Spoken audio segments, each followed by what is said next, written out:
All right, with the time that we have remaining, ACC football schedules were released on Monday.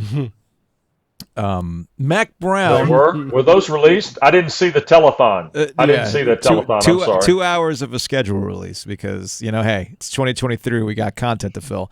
And I want to thank Mac Brown for giving us content too, because during his Monday press conference he talked about, you'll see tonight with the schedule. I didn't like what they did. It's not really fair. So Gilio and I are like, all right, cool. Here's the schedule. What are we missing? They barely go on the road for 2 months, right? They opened up the season in Charlotte. They got two road games, pretty much a month apart. And then I'm like, I see. Week 3, rowing the boat, Gilio. Yeah, why are they playing them? Well, because is that an Alliance game? I think it's an Alliance game. Oh, it's an Alliance game.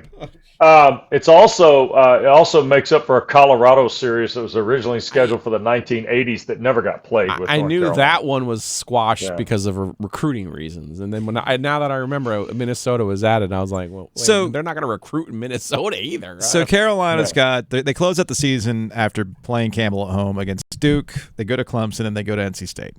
Yeah. This is not to single out Mac Brown, but you talk to coaches all the time. There's going to be some beef that every coach in the ACC has with the schedule based on when they play who and when they go on the road, X, Y, Z. This is not a new phenomenon. Mac was just vocal about it, but I know you text with coaches. I know some coaches are like, "Can you believe this, Wes?"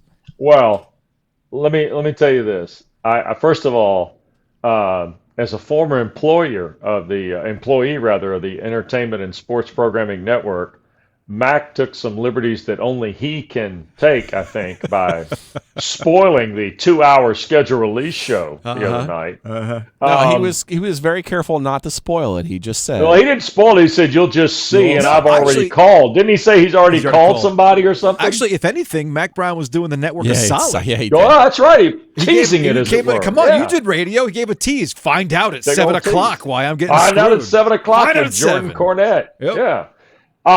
Look, yes, you're right about this, Joe. Every coach has some sort of opinion of, hey, this worked for us, or boy, they really got us on this one, right? The other part about it is this, too.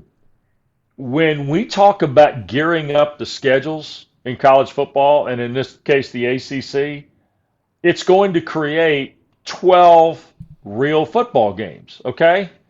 So no matter if you play them, at Charlotte against South Carolina, Minnesota at home, or you play, Pitt on the Moon on a Thursday night, you're going to play 12 real football games. And that's what is going to have to happen in the ACC. How many times has the ACC been subjected to this scheduling commentary or rhetoric about they don't play anybody? Well, we shed the number of G5 games a little bit this year. We've shed the number of road G5 games. So where can you go to get better? It's called play. Look, I'm of the belief we're headed to 9 one day. Yeah. Okay, and I think that day sooner than later, because in the world of revenue, that's what it's going to take. But every coach is always going to have something wrong with the schedule, and there are rules they try and take care of and things like that. But the reality of it is, guys, that no schedule is perfect and no schedule is damning either, I think.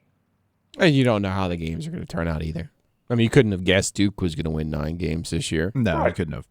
Yeah, I mean, but we probably have a halfway decent idea that Clemson's going to be pretty good. But well, and look, I don't know. There's some things about the ACC schedule this year that I like a lot. And I'll be honest with you, I like Clemson at Duke Labor Day night.